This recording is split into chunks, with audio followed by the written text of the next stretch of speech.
On his head, you know, Ace had him put that 10K up. Told me to slide, told me to smack food.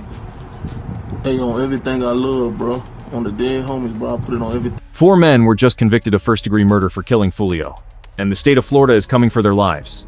Isaiah Chance, Sean Gathright, Rashad Murphy, Davion Murphy, all 4 guilty. All 4 now staring straight at the death penalty. The penalty phase started this week, and prosecutors want every one of them to die by lethal injection for what they did to Charles Jones on his 26th birthday in Tampa, Florida. And the rap world, fam. The rap world been loud about this. From the moment Fulio hit that ground in the Holiday Inn parking lot back on June 23, 2024, the street's been talking. His rivals dropped diss tracks after his death. His enemies celebrated on social media. His mother had to sit there and watch her son's killers cry in court. And now those same people who were laughing, popping bottles of Don Julio on their stories, making jokes y'all need to hear every single part of this story, because this ain't just about Fulio's death. This is about the consequences of a culture that glorifies beef until that beef hits back and hits back hard. This is about who said what, who stayed quiet, who showed out, and who is now realizing that real street politics come with real courtroom endings. Let's get into it. To understand why this verdict is landing the way it is across hip-hop, we gotta go all the way back and understand exactly who Charles Andrew Jones II was. Because Fulio wasn't just another Jacksonville rapper. He was one of the most polarizing, controversial, realest dudes to ever grab a mic and tell the raw, unfiltered truth about what was happening in the streets of Jacksonville, Florida. Born June 21st, 1998 inches, Jacksonville's Moncrief neighborhood, Fulio came up rough. His father, Charles Andrew Jones, was murdered in a shooting back in 2011 when Fulio was only 13 years old. Let that sink in. His dad was killed when he was barely in middle school. He didn't just grow up around violence, gang. Violence took the most important person in his world while he was still a child. So when people say Fulio was built for the streets that ain't glorifying anything, that's just the reality of what got handed to him. And he ran with 6 Block, which was connected to a set called KTA. Kill Them All. And by the time he started making music, he wasn't rapping about the streets just to look cool. He was rapping about the streets because the streets were literally swallowing everybody around him alive. Cousins, friends, brothers. And he was documenting all of it. Track by track, with names, faces, and absolutely no filter. His beef with Young Ace and Ace's crew, ATK Ace's Top Killers, goes back to 2017 when Fulio's 8-year-old cousin Zion Malik Brown was shot and killed inside his own home. The streets say that killing kicked off a war that wouldn't stop for years. Ace got shot in a retaliatory attack in 2018. His brother and 2 friends were killed in that same incident, and from there the body count just kept climbing. The diss tracks kept coming, and the music turned into a real-time documentary of a gang war nobody seemed willing to stop. Tracks like When I See You, his response to Ace's Who I Smoke made Fulio a national name. Those songs weren't just rap beef. Prosecutors literally used them as evidence in a murder trial. That tells you everything about the level this man was living and dying on. He survived shooting after shooting. Houston in 2023, Jacksonville in October 2023, shot in the foot, damn near lost it. Multiple attempts on his life. By April 2024, just 2 months before his death, Fulio himself posted on Instagram about the tragic multiple attempts on my life. He saw it coming. He knew, but he was Fulio. He wasn't about to hide. He was going to celebrate his birthday in Tampa, post his location, and live his life. And that decision that Instagram flyer posted on June 14, 2024, letting everybody know he'd be in Tampa for his birthday, is what prosecutors say started the clock on his murder. Here's the real tea on how this went down. Because the details from this night are cold-blooded in a way that goes beyond street beef. This was a coordinated mission. Prosecutors laid out the timeline in that Tampa courtroom with receipts. 2 weeks before Fulio's birthday, once that Instagram flyer dropped announcing he'd be in Tampa, the planning started. Isaiah Chance, 23 years old. Sean Gathright, 20 years old. Rashad Murphy, 32. Davion Murphy, 29, and Chance's girlfriend Alicia Andrews, 23. She booked the Airbnb in Tampa on June 21st. She was the setup woman, the honey trap. She tracked Fulio's location all night. June 22nd, the night before the murder. These 4 men drove from Jacksonville to Tampa. They came armed. They came masked. They came with pistols and rifles. This wasn't some spontaneous situation, gang. These people put on masks, grabbed weapons, and drove across the state with one goal: to end Fulio's life. Fulio threw his birthday pool party at the Airbnb. Police shut it down because of overcrowding. He posted on his Instagram story, "Best birthday ever. Appreciate everybody who pulled up. We turned up till we couldn't no more. We on the way to the show now. Y'all pull up." Those were some of the last words he ever publicly shared. The party moved to a Holiday Inn near the University of South Florida, and that's when the two-car convoy moved in. Chance and Andrews tracked Fulio in a silver Chevrolet Cruze. Gathright and the Murphy cousins followed in a Chevrolet Impala. Jones was in town celebrating his birthday and posted on his social media his locations several times throughout that night. Surveillance video was critical in this investigation, as suspects were seen on video following Jones from location to location. At approximately 4:37 a.m. on June 23, 2024, 2 days after his 26th birthday, Charles Jones was sitting inside a vehicle in the hotel parking lot when the shoot times RS moved in. Pisto times S and rifle times S opened fire. 31 9mm shell casings were recovered from the scene. 3 other people were wounded. Fulio was show times T in the heart, lungs, and aorta. He never made it out of that parking lot alive. A Tesla parked nearby captured the whole thing on surveillance times CE. That footage became key evidence. Early morning hours of Sunday, June 23rd, Jacksonville rapper Charles Jones arrived at Teaser's Gentlemen's Club in Tampa for a paid performance. He's a gentleman wearing the red beanie hat. That's Tampa Police Homicide Detective Juan Ramos identifying the rapper, known as Fulio, in new surveillance video from the club's parking lot. Suspects Alicia Andrews, Isaiah Chance, and Sean Gathright watched this video in court Thursday, too. All 3 face charges in Jones's death in what investigators say was an ongoing rival gang war. After leaving Teasers, the rapper went down the street to Truth 18 nightclub for an after party, posting on social media in live time. This is the video here from his Instagram. Surveillance video from outside that club shows how 2 suspect vehicles continued to follow Jones, just as they did at Teasers, and eventually to the Home 2 suites near USF. They're approaching the victim's position on foot. Video from the hotel and a parked Tesla show 3 shooters firing several shots at the vehicle Jones was riding in, killing him. And you want to know how brazen these people were? After Fulio was dead, Rashad Murphy posted Tom Brady and Bill Belichick celebrating a Super Bowl on his Instagram. Posted it like a win. Posted another one saying, "Hate me kindly." And Davion Murphy, after getting arrested and sitting in an interrogation room surveillance, caught him acting out the shooting, mimicking the murder on camera inside a police station. That ain't street politics, fam. That's straight evil. And Florida's justice system just said the same thing. Guilty on all charges. First-degree premeditated murder, conspiracy to commit first-degree murder, attempted second-degree murder for the other victims. Every single count. These individuals took extreme measures to try to cover their actions, but they were no match for our investigators. Isaiah Chance, Elisa Andrews, Sean Gathright, Davion Murphy, and Rashard Murphy are all accused of playing a role in Jones's death, and are all charged with 1 count of murder in the first degree, premeditated with the discharge of a firearm, and 1 count of conspiracy of murder in the first degree, premeditated with the discharge of a firearm. Now, here's where it gets crazy, because the reaction to Fulio's death from the rap community was one of the most chaotic, revealing moments in hip-hop in 2024. No fake unity. No coordinated RIP posts. What happened exposed exactly who people really were. The first person to move publicly, Young Ace. His biggest rival. The man whose crew was directly tied to everything that led up to this war.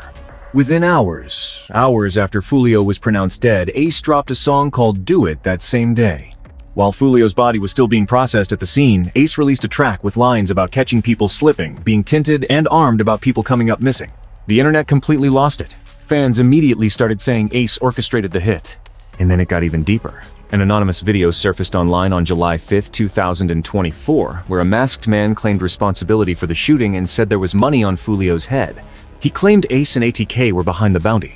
Police were watching. On his head, Ace had him put that 10K up. Told me to slide, told me to smack food. Hey, on everything I love, bro. On the dead homies, bro. I put it on everything, on my soul, on my kids, nigga. I'm the one that smacked Fulio that night when he got dropped at his birthday celebration, bro. That's how serious it got. Then on July 21st, 3 weeks later, Ace jumped on Instagram Live and finally addressed it. And his tone was completely different from Do It. He said, "That ain't sad. I ain't gonna lie, bro. Leave the streets alone, player. I don't condone stuff like that." Then he claimed he and Fulio had actually been on good terms before the murder, saying he told him to stay out of the way and that he loved him. He said, I was just talking to him and I was like, bro, you gotta stay out the way. You know, AN, love you out here. I rock with you. Real talk. The internet wasn't buying it at all. The body language, the timing, the do it track dropping the same day. People noticed all of it. Comments were ruthless. He's just trying to clear his name. The general feeling was Ace knew he was in legal crosshairs and was trying to clean up his image. Then, there was Charleston White. If Ace was controversial, Charleston White was straight reckless. The man hopped on Instagram Live the same day. Fulio died and said, and I'm keeping it real with y'all, he said. Fulio worked hard to die. He said nobody should be sad because of how Fulio carried himself. It's long been known in Jacksonville. We are consistently monitoring those groups. We have people that are always watching them. I won't speak to the chief's investigation. That's up to TPD. We don't have an investigation on him right now, but he can't move around in Jacksonville without us knowing about it. And that's for the betterment of our community. He referenced the multiple shootings. The foot injury even took shots at the fact Fulio was staying at a Holiday Inn. He went, at the Holiday Inn? What the? Ain't no protection on a man at the Holiday Inn. They ain't even got valet parking. All I'm gonna say is, man, that nigga works hard to die. Shit, he earned this here. Shit, nigga, and goddamn it, should nobody be sad?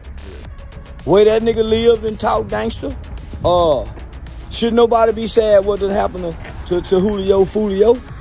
One thing we know about it, he didn't go to heaven. Look, Charleston White says a lot of things, no cap. But what made this different was he was making those comments while Fulio's body was still warm before the family even made a statement. And instead of losing support, the clip blew up. Millions of views. People were debating whether he was wrong or just brutally honest. It showed exactly how divided the reaction to Fulio's death was going to be, because not everybody in hip-hop was mourning. Fulio's girlfriend Monty posted on X, "Y'all took my boyfriend from me. I hate y'all, and I won't be the only one crying." His lawyer, Louis Fusco, confirmed the death on Instagram story, asking fans to respect the family's privacy. Jacksonville rapper Nadalak, the guy who put Fulio on a track back in 2018 when he was still a young artist coming up, said Fulio was one of the most respectful people he'd worked with. The kind of person who didn't match the image people had of him. That contrast between who Fulio was privately versus his public image became a running theme in how people remembered him. Joe Budden reacted on his podcast, talking about the cultural impact. The culture was talking nationally. Jacksonville Sheriff T.K. Waters held a press conference saying the violence around Jacksonville's drill scene wasn't cool, and warning that his department would follow people close to Fulio one by one if necessary. The ripple effects weren't just in rap. They reached law enforcement policy too. But wait, it gets even weirder because Fulio's Instagram account started posting after his death, like days and weeks after he was buried. Somebody on his account posted, "Just know I'm still here. Once the time is allowed, I'll shock the world. You can't kill a demigod, I'm still here." Another post had his face photoshopped onto the Undertaker coming out of a coffin. The account posted, "Still here, still standing." Said new music was on the way, and even claimed Fulio's grandmother did voodoo. Nobody knew whether it was a hack or somebody from his circle. His mom had to come out and address it. The whole thing turned into a circus on top of a tragedy. Here's where the legal machine started moving, gang. And the case prosecutors built was detailed, methodical, digital-age detective work that really left no room to move. The cell phone records placed every one of the 4 men in Tampa at the time of the killing. Surveillance footage from the hotel and that nearby Tesla captured the attack directly. Shell casing analysis tied the gunfire to 3 specific shooters and 2 suspect vehicles. A digital breadcrumb trail, Instagram posts, text messages, location data documented their coordinated mission from Jacksonville to Tampa and back. And remember, Alicia Andrews booked the Airbnb in Tampa on June 21st. That receipt existed. Her text messages showed she was tracking Fulio's location throughout the night. Text messages between Chance and Gathright showed them trying to figure out exactly where Fulio was in the city as the night went on. They were hunting him in real time, cross-checking his Instagram stories with their own surveillance. A 5th suspect, Alicia Andrews herself, got arrested separately and was tried first. In October 2025, a jury found her guilty of manslaughter for acting as a lookout and feeding Fulio's location to the shooters. At the Holiday Inn? What the fuck? Man, nigga ain't no protection on a nigga at the Holiday Inn. They ain't even got valet parking. And then he said Fulio deserved it because he used to rap at rival gang members' graves and made people's mothers cry.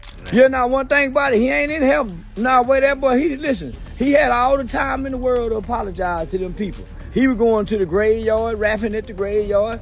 Man, that nigga making people mama cry. So shit, it's some people relieved, wiping their forehead saying, "Ooh, Lord." Lesser charge because she didn't pull the trigger, but she was convicted. She's still waiting on sentencing right now because her lawyers got Judge Michelle Cisco removed over alleged bias and a new judge had to be assigned. The four main defendants, Chance Gathright, Rashad, and Davion Murphy, went to trial starting April 22, 2026.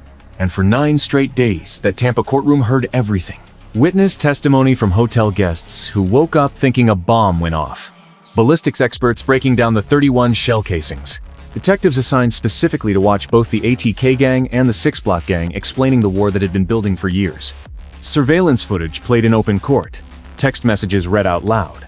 The music video titled Fulio Dead released by a rival gang just days after the shooting introduced as evidence.